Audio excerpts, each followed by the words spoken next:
Hello Tommy, எல்லோரும் எப்படி இருக்கீங்க? நாம் இன்றைக்கி வந்து வியோட எஃப்எஃப் தான் வந்து பார்க்க போகிறோம். போட்டு 10 நாள் கிட்ட ஆச்சுன்னு நினைக்கிறேன். ஓகே, நான் எதுவுமே பேச விருப்பமே இல்லை. எனக்கு நான் டைரெக்டாக வீடியோக்குள்ளே போய்ட்றேன்டா, சரியா? அண்டு போன பாட்டெல்லாம் பார்த்துட்டு வரலைன்னா தயவு செஞ்சு போய் பார்த்துட்டு வந்துடுங்க. போன பாட்டில் எங்கூட முடிச்சிருந்தேன்னா, நான் யாருன்னு நான் தெரிஞ்சுக்கணும் அப்படின்னு நீங்கள் வந்து வீக்கிட்ட வந்து கேட்டுட்ருப்பீங்க. அதோடு தான் நான் போன பார்ட் வந்து கம்ப்ளீட் பண்ணியிருந்தேன். இப்போ நான் அப்படியே கண்டினியூ பண்ணிக்கிறேன்டா. இப்போது நீங்கள் அப்படியே பெட் மேலே உட்காந்துருக்கீங்க. சொல்லவி, நான் உங்ககிட்ட தான் கேட்குறேன். நான் யாருன்னு தெரிஞ்சுக்கிற வரையும் நான் இந்த வீட்டை விட்டு போக மாட்டேன். அது உனக்கும் நல்லா தெரியும். நான் யாருன்னு எனக்கு கிளியராக தெரியணும். அப்போ தான் என்னால் இந்த வீட்டை விட்டு நகரவே முடியும். எனக்கு ஒன்றும் உன் கூட வாழணும்னு ஆசை ஒன்றும் இல்லை. ஜஸ்ட் நான் யார், நான் உனக்கு என்ன ஆவேன், அவர் எனக்கு என்ன ஆவார், அது மட்டும்தான் எனக்கு தெரிஞ்சுக்கணும். சொல்லு, நான் யாருன்னு சொல்லுவி. வயன், அதெல்லாம் சொன்னால் எனக்கு இன்ட்ரெஸ்ட்லாம். நான் கிளம்பணும். நில்லு, நான் சொல்லிட்டேன்ல, நான்லாம் சொல்ல மாட்டேன். யாரை கேட்டால் எனக்கு இந்த உண்மை தெரியும். அது எவனையாச்சும் கேட்டுக்கோ அப்படின்னு சொல்லிவிட்டு நான் வந்து வெளியில் கிளம்பி போயிடுறான். நீங்கள் வந்து அங்கேயே தான் உட்காந்து அவனையே தான் பார்த்துட்ருக்கீங்க. அவன் வந்து வெளியில் வந்தோடனே என்னடாச்சு ஜிம்னா, நம்ம வீட்டில் அவகிட்ட எந்த உண்மையும் சொல்லக்கூடாதுன்னு சொல்லுங்கள். என்னாச்சு வி? அவள் யாருன்னு கேட்குறா. அவள் யாருன்னு அவளுக்கு தெரியக்கூடாது, புரியுதா? ஆல்ரெடி நான் முன்னாடி பண்ண தப்பை திருப்பியும் பண்ணக்கூடாதுன்னு நினைக்கிறேன். 3 years பேக் அந்த மாதிரி தப்பு பண்ணி தான் ரொம்ப ரொம்ப தள்ளி வந்துட்டேன்.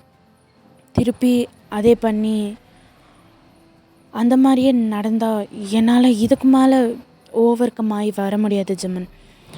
அதை அவள் புரிஞ்சிக்க மாட்டான். ஏன்னா அவளுக்கு தான் எதுவுமே தெரியாதுல்ல. ஆனால் இந்த வீட்டில் இருக்கிறவங்க யாரும் அவகிட்ட பேசக்கூடாது, அந்த விஷயத்தை அவகிட்ட சொல்லக்கூடாது. எல்லோரும் லிமிட்டோடு இருக்க சொல்லு, அவ்வளோதான் நான் சொல்வேன்.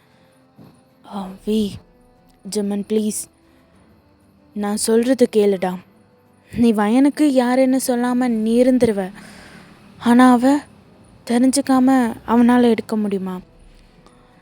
உனக்கே கொஞ்சம் புரிஞ்சுக்கோ தேங், அவளோட சுச்சுவேஷனை. அவள் யாருன்னு அவளுக்கு தெரியாது. அப்படி இருக்கும்போது அவள் எப்படி இருப்பா? உனக்கே நீ யார் என்ன அப்படின்னு தெரியாமல் ஒரு பர்சன் இவர் தான் உன் அப்பான்னு வந்து முன்னாடி நின்னா உனக்கும் ஒரு கன்ஃபியூஷன் ஏற்படும்ல. அதே நிலமையில தானே அவ இருக்கா. புரிஞ்சுக்கோத்தே ஜிம்மன். அதெல்லாம் எனக்கு தெரியாது. என்னை பொறுத்த வரையும் எனக்கு எந்த ஒரு உண்மையும் தெரியக்கூடாது. அவள் என் கூட சந்தோஷமாக இருக்காளோ சோகமாக இருக்காளோ, என் கூட இருப்பாளோ இல்லையோ கூட எனக்கு தெரியாது. ஆனால் அவன் என் கூட இருக்கிற வரையும் அவளை நல்லா பார்த்துக்கணுன்ற ஒரு எண்ணம் மட்டும்தான் எனக்கு இருக்குது. அதை விட்டு எனக்கு வேறு ஒரு எண்ணமும் இல்லை. பின்ன எதுக்குடா அவளை நேற்று அடித்த? அது நேற்று ஜிம்மன் கோவத்தில் அப்படி பண்ணிவிட்டு என்னால் எப்படி அவளுக்கு அப்படி ஆச்சுன்னா என்னால் எப்படிடா சும்மா இருக்க முடியும்? அவளுக்கு ஒன்று நான் முதல் என் ஹார்ட் நின்றுடும். அது உனக்கு நல்லாவே தெரியும். என்னை ரொம்ப சோதிக்கிறாவ. அந்த 3 இயர்ஸுக்கு முன்னாடி நடந்த இன்சிடெண்ட் எல்லாம் அவங்க அப்பனால. அவன் மட்டும் எங்கள் லைஃப்பில் குறுக்க வராமல் இருந்திருந்தா இந்நேரத்துக்கு நாங்கள் ஒரு நல்ல ஃபேமிலியாக இருந்திருப்போம். அவன் பண்ண ஒரு வேலையும் என் மைண்டில் அப்படியே இருக்குடா. ஆனாலும் அவனை நான் சாவடிக்காமல் இன்னும் உயிரோடு வச்சுருக்கேன். ஆனால் வயனுக்கு எதுவுமே தெரியாது. ஒன்று கூட என்ன நடந்தது, அவள் யாருன்றதே அவள் மறந்துட்டான். இதுக்கு மேலே உண்மையை சொல்லி அவளை ஹர்ட் பண்ணி அதெல்லாம் எனக்கு பிடிக்கல. இதோட எப்படியும் விட்டுடலாம். அவள் என்னை எவ்வளோ வெறுத்தாலும் எனக்கு பரவாயில்ல. அந்த வெறுப்பை கூட லவ்வாக நினச்சி நான் அக்செப்ட் பண்ணிக்கிறேன். ஒரு கிரிமினல் கூட வாழ்கிறது அவளுக்கும் கஷ்டமாக தானடா இருக்கும். அதை நாம் தான் புரிஞ்சுக்கணும். சரி, நம்மளுக்கு டீலிங் இருக்குல்ல, அதை போய் பார்க்கலாம் வா. தே என்ன, நீ போ, நான் வரேன். ஜிம்மன், அது நீ போ, நான் வரேன், அவ்வளோதான், இதுக்கு மேலே எதுவுமே பேசாத, நீ கிளம்பு அப்படின்னு சொல்லிவிட்டோ தேங்காய் அமுச்சு விட்டுறான். அவன் டைரெக்டாக அவங்க ரூம் முன்னாடி வந்து நிற்கிறான். ஜிம்மன், இதுக்கு மேலே என்னாலையும் கண்ட்ரோல் பண்ணிகிட்ருக்க முடியாது. தயாங் பண்ணுறதெல்லாம் பண்ணிவிட்டு எதுவுமே சொல்லாதனா என்னால் எப்படி முடியும்? எல்லா விஷயத்தையும் ஃபயன்கிட்ட சொன்னாதான் உண்டு. சரி அப்படின்னு ஜிம்மன் வந்து அந்த ரூமோட டோரை நாக் பண்ணுறான். நீங்கள் வந்து ஓப்பன் பண்ணுறீங்க. ஜிம்மன், நீங்களா? வயன், நான் உங்ககிட்ட பேசணும். இல்லை, எனக்கு பேசுகிற இன்ட்ரெஸ்ட் இல்லை. உன் பற்றி தான், உன் பற்றியும் அதோ உன் ஹஸ்பண்ட் தயாங், அவன் பற்றியும் தான் நான் பேசணும். நான் இப்போ பேசலாமா, இல்லைன்னா நான் கிளம்பிடுவேன்? ஜிம்மன், உனக்கு தெரிஞ்சுக்கணுன்னு ஆர்வமாக தான் இருக்குது. ஆனாலும் தயாங் உங்ககிட்ட சொல்ல மாட்டான். தயாங்க மீறி நானும் சொல்லக்கூடாது தான். ஆனால் நான் எல்லாமே உங்ககிட்ட சொல்ல முடியாது வயன். எனக்குன்னு தயாங் மேலே ரெஸ்பெக்ட் இருக்குது. அவனோட வார்த்தையை என்னால் மதிக்காமல் தூக்கி எறிஞ்சிட்டு எல்லாமே உங்ககிட்ட சொல்ல முடியாது. ஆனால் ஒன்று, தயாங் உன்னை லவ் பண்ணுறான், அது மட்டும் எனக்கு நல்லா தெரியும். அண்டு நீ ரொம்ப ஹார்ஷாக இல்லை, ரொம்ப லவ்வபெல்லாம் இல்லைன்னா அவனை ஹர்ட் பண்ணுற மாதிரி பேசிட்டேன்னா அவனே உங்ககிட்ட எல்லா உண்மையும் சொல்லிடுவான். இதை சொல்லணும்னு தான் நினச்சேன். ஆனால் என் வாயால் அந்த உண்மை எதுவுமே வெளியில் வராது. நீ தேங்கிட்ட எப்படி இருப்பியோ அதை பொறுத்து தான் தயாங்க உங்ககிட்ட உண்மையை சொல்வான். தவிர நீ யார் என்ன அப்படின்னது அவன் அவ்வளோ சீக்கிரம் சொல்ல மாட்டான். அண்ட் இன்னொன்று சொல்கிறேன், உங்கள் அப்பா அவர் யாருன்னு கேட்டுட்ருக்கியே, அவர் உன் அப்பா தான். ஆனால் உன் மேலே அவருக்கு கொஞ்சம் கூட பாசம் இல்லை. அதை மட்டும்தான் என்னால் சொல்ல முடியும்.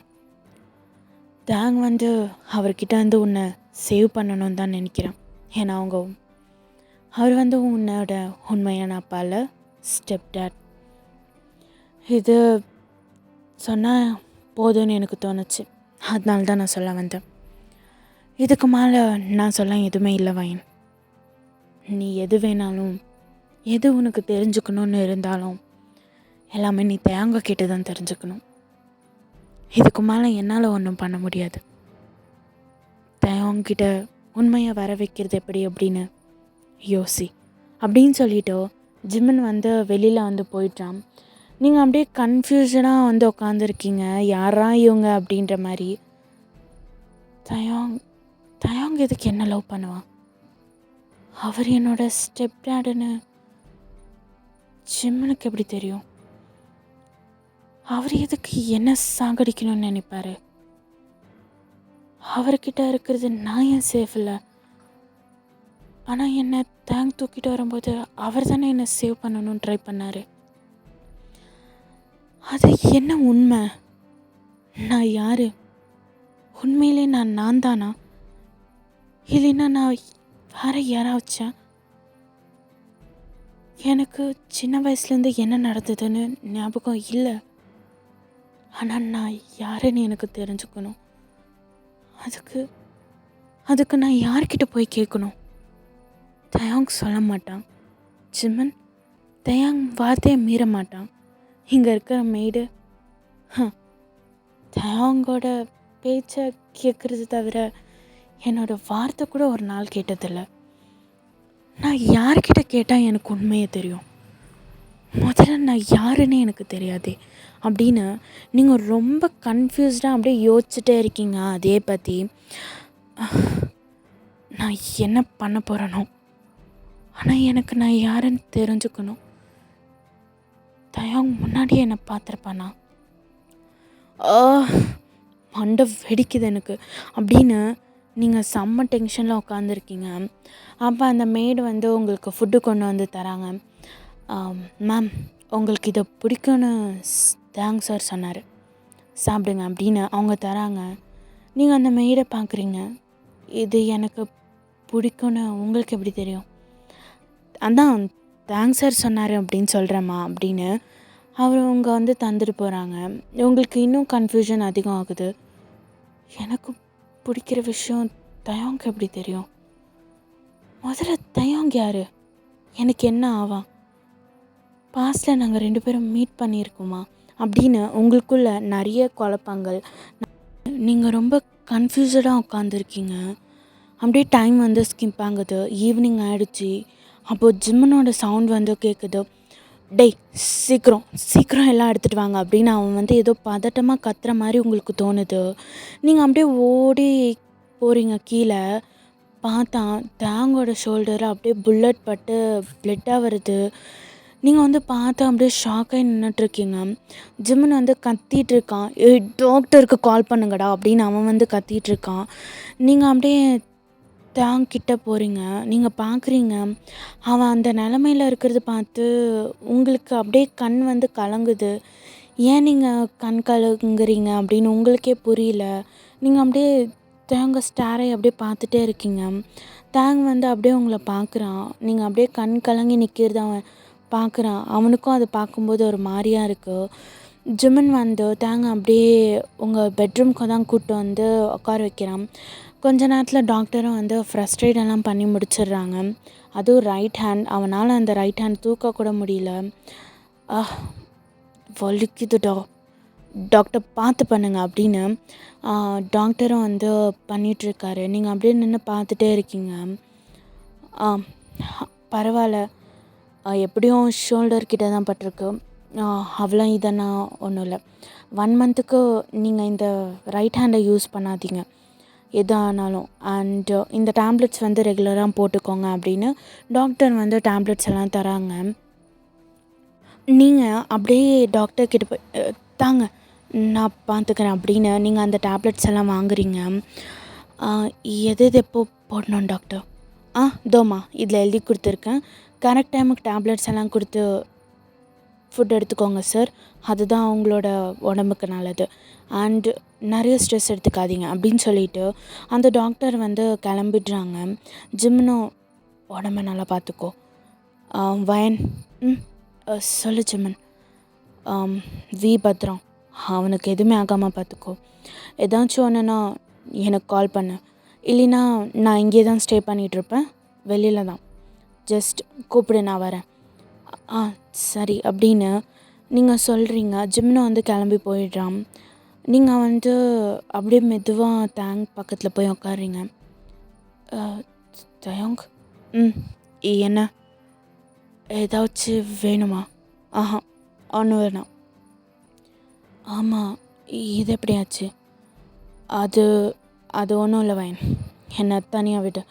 நான் உங்ககிட்ட பேசுகிற மூடில் இல்லை. என்னை தனியாக விட்டு. இல்லை தேங்கது என்கிட்ட எதுவுமே கேட்காத. நான் ஆல்ரெடி சொல்லிட்டேன். எனக்கு உன் பற்றி எதுவுமே தெரியாது. எனக்கு தெரிஞ்சவரையும் நான் உனக்கு சொல்லிட்டேன். அதுக்கப்புறம் நான் எதுவுமே சொல்ல மாட்டேன், அவ்வளோதான்.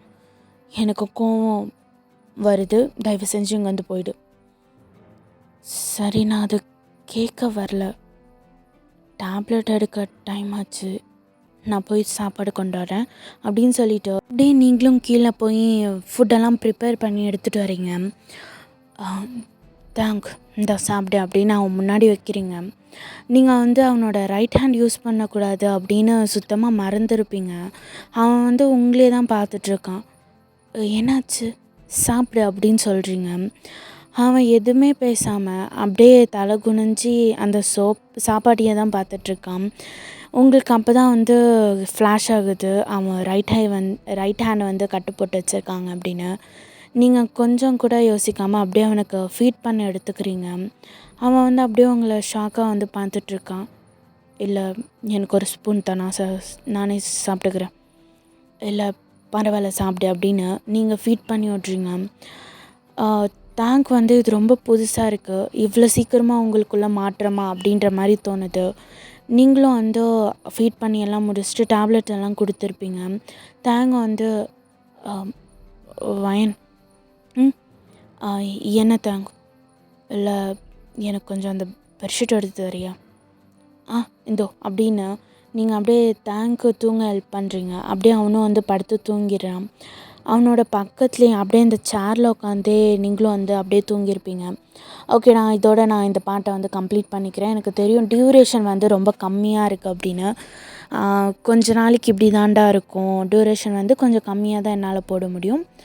அப்புறம் ஒரு 2-3 வீக்ஸ் அப்புறம் டியூரேஷன் வந்து நான் அதிகமாக போடுறேன். ஓகேவா? Okay bye. நெக்ஸ்ட் பார்ட் கூடிய சீக்கிரமே போட ட்ரை பண்ணுறேன்டா. ஓகே பாய்டா, டேக் கேர்.